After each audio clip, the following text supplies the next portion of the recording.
Ingin terlihat cantik, ingin terlihat menarik adalah hal yang sangat normal. Itu justru malah sebuah bentuk bagaimana kita mencintai diri kita. Namun sesuatu yang berlebihan itu sekali lagi nggak pernah bagus. Salah satunya adalah obsesi yang ekstrim terhadap kecantikan. Kalau kemarin Hanmi Ok dari Korea, sekarang kita pergi dulu ke Cina. Ada Xiao Zhenana, seorang remaja putri yang terobsesi ingin terlihat seperti boneka, sehingga ketika di usia 13 tahun dia sudah melakukan operasi sebanyak 60 kali untuk melakukan reparasi terhadap tubuhnya.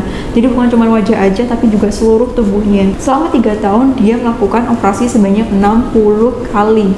Wow, coba bayangkan apa kesakitan apa yang dia rasakan dalam proses itu. Karena kalau kita lihat ya di YouTube tuh cerita-cerita orang yang habis operasi plastik kan ada proses recovery di mana wajahnya tuh bengkak seperti itu. Aku ngebayanginnya sakit sekali itu baru 1 kali operasi plastik. Gimana kalau misalkan 60 kali dan itu bukan cuma di wajah aja tapi juga di bagian tubuh yang lainnya. Bukan cuma operasi plastik di wajahnya, dia juga melakukan penyedotan lemak di bagian paha sehingga membuat dirinya pokoknya terlihat seperti boneka. Jadi Xiao Zhenana ini punya nama populer lain yaitu Little Z Nana. Jadi kalau aku nanti bilang Little Z Nana atau Xiao Zhenana itu adalah orang yang sama. Kita sebut Nana aja ya karena agak susah mengucapinnya. Jadi Nana ini karena dioperasi berkali-kali membuat dirinya tidak bersekolah karena mengalami kendala kesehatan kalau misalkan dia sekolah di sekolah yang formal. Sehingga dia memilih untuk lebih fokus menjadi orang terkenal di media sosial. Dari 60 kali operasi yang dilakukan selama 3 tahun ini, Nana menghabiskan uang sebanyak 1 juta yuan atau sama dengan 2 miliar. Ditambah lagi bukan cuma wajah atau tubuh yang dilakukan, tapi dia juga melakukan operasi untuk mempertajam kerangkanya dan menghabiskan uang sejumlah 200.000 yuan sama dengan 419 juta rupiah. Jadi berikut adalah rincian operasi yang dilakukan oleh Nana selama 3 tahun itu, dan mungkin dilakukan bukan cuma sekali tapi berkali-kali hingga totalnya 60 kali. Yang pertama, ini banyak banget. Yang pertama, 6 kali operasi kelopak mata ganda. Yang kedua, 5 kali operasi kontur mata, 4 kali penambalan hidung, 3 kali suntikan filler, 1 kali pengelupasan wajah. Aduh, aku nggak bisa bayangin ini sakitnya kayak gimana ya. Kemudian 2 kali sedot lemak yang dia lakukan, 2 kali sedot lemak di bagian paha, dan 3 kali implan dagu. Ini mungkin rinciannya masih bertambah lagi seiring berjalannya waktu karena mungkin Nana ingin punya bentuk tubuh ideal sebagaimana yang selalu dia dambakan. Kebetulan karena Nana ini terlahir dari keluarga yang kaya raya, sehingga menurut dia operasi itu is not a big deal, bukan masalah yang besar untuk dirinya. Dan dia bahkan bilang seperti ini ketika dia mendapatkan cercaan dari netizen. Biasa ya, netizen itu pasti bukan cuma netizen, apapun yang kita lakukan itu akan selalu melahirkan reaksi dari berbagai macam orang. Entah itu ada orang yang mendukung, orang yang menolak mentah-mentah, orang yang nggak peduli sama sekali, itu akan selalu ada. Dan Nana ini mendapatkan hate comment dari netizen. Kemudian responnya gimana? Dan Nana bilang kayak gini, teman-teman, jangan katakan padaku bahwa operasi plastik memenuhi standar kecantikan Anda. Saya bersedia menghabiskan uang untuk memberikan kepercayaan diri bagi diri saya sendiri. Jadi apapun yang dikatakan Nana itu adalah hak dia karena itu uang-uangnya Nana sendiri. Namun kita bisa belajar dari apa yang dikatakan. Dimana dia tadi bilang, saya bersedia mengeluarkan sejumlah uang untuk memberikan kepercayaan diri kepada diri saya sendiri.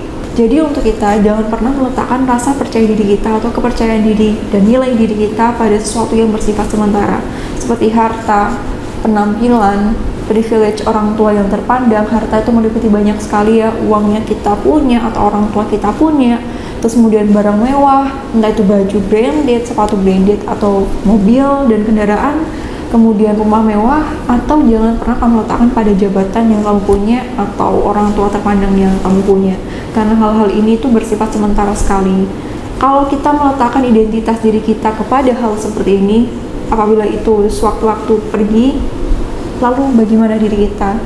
Apakah kita akan kehilangan diri kita bersama dengan beberapa hal itu? Contoh ya, penampilan aja.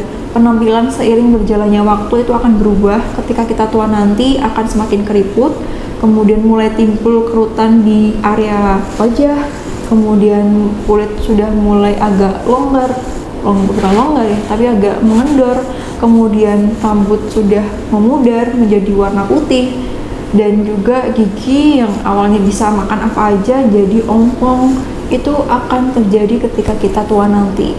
berarti nggak usah merawat diri dong, endingnya kan kita juga akan keriput. Bukan seperti itu. Kita tetap merawat diri kita, itu sebagai bentuk kita bersyukur kepada apa yang Allah berikan kepada diri kita, dan sebuah bentuk kita mencintai diri sendiri terhadap apa yang Allah berikan kepada diri kita juga. Itu bagus banget. Tapi jangan pernah kamu letakkan percaya diri itu pada hal penampilan dan hal yang bersifat sementara lainnya, karena ini bisa mendorong seseorang untuk terobsesi, terlihat lebih cantik, yang justru bisa merusak dirinya, entah secara penampilan fisik ataupun dari dalam sini. Karena ketika kita merasa kurang terhadap apa yang kita punya, bukankah itu akan semakin susah untuk bahagia? Kita merasa nggak nyaman, kita selalu merasa haus akan mungkin pengakuan dari orang lain, kita merasa haus akan pengakuan diri sendiri yang nggak pernah merasa cukup ketika kita melihat kaca misalnya. Jadi letakkanlah identitas diri kamu dari kemampuan yang kamu punya, dari nilai-nilai kehidupan kamu, itu akan lebih berharga dan itu akan lebih bisa memberikan kebahagiaan untuk kehidupan kamu. Merawat diri boleh banget, bagus banget. Sekali lagi itu sebuah bentuk rasa syukur kita, wujud bukti kita bersyukur terhadap apa yang Allah berikan kepada kita. Karena kalau kita dikasih sesuatu, kita dititipin sesuatu, pasti kita akan berusaha untuk menjaganya kan, untuk menjaga amanah dari orang tersebut. Contoh kamu lagi dititipin sesuatu sama seseorang, ini aku titip barang ke kamu ya, maka seharusnya yang benar dilakukan adalah kamu berusaha untuk jaga barang itu agar tidak rusak kan, agar tetap dalam kondisi baik, dan sehingga ketika orang itu balik lagi, kamu bisa mengembalikan barang tersebut dalam kondisi baik seperti semula. Itu juga dengan diri kita, apa yang ada pada diri kita ini titipan semuanya, sehingga dengan cara merawat diri, menjaga diri, membuat diri kita bahagia dengan cara yang positif, itu sebuah bentuk cara kita menjaga titipan dari Allah Subhanahu wa Ta'ala. Jadi ketika kamu mulai merasakan ini dan mulai berlebihan menilai kekurangan pada diri kamu, merasa kurang dan terus banget membandingkan diri kamu sama orang lain, yuk buru-buru kita atasin. Dimulai dari apa? Nulis jurnal syukur dulu deh. Kamu tulis apapun yang membuat kamu bersyukur, even menurut kamu itu the smallest thing yang kamu temukan, yang kamu lakukan. Karena smallest thing pun butuh usaha untuk terwujudnya kan, kayak gitu. Sehingga agar tidak terjadi sebagaimana yang dialami oleh Han Mi-ok dan juga Xiao Zinana, meskipun Xiao Zinana tuh menurut dia standar kecantikannya seperti itu ya, mungkin nggak apa-apa, tapi alangkah lebih enaknya kalau kita menerima diri kita dan tetap melakukan perawatan dan juga merawat diri dan tetap bahagia. Kamu bisa lihat perbandingannya wajah Xiao Zinana ini sebelum operasi dan juga beberapa sesudahnya. Kamu yang menilai sendiri karena everyone has their own standar terhadap kecantikan masing-masing. Jadi ciptakan standar kecantikan pada diri kamu dan garis bawah lagi, everything yang berlebihan itu tidak bagus. Jadi semuanya harus pada kadarnya. Seperti itu teman-teman, sampai jumpa di video selanjutnya. Mohon maaf apabila ada perkataan yang kurang berkenan. Cintai diri kamu, sayangi diri kamu, karena kamu berharga dan kamu berhak untuk bahagia. Kalau kamu punya cerita lain dari beberapa contoh orang yang terobsesi terhadap kecantikan atau apapun yang bisa kita ambil pelajarannya, yuk share linknya di kolom komentar atau kamu boleh ceritakan di kolom komentar. Itu sampai jumpa di next video bersama aku Devi Muswita. Wassalamualaikum warahmatullahi wabarakatuh.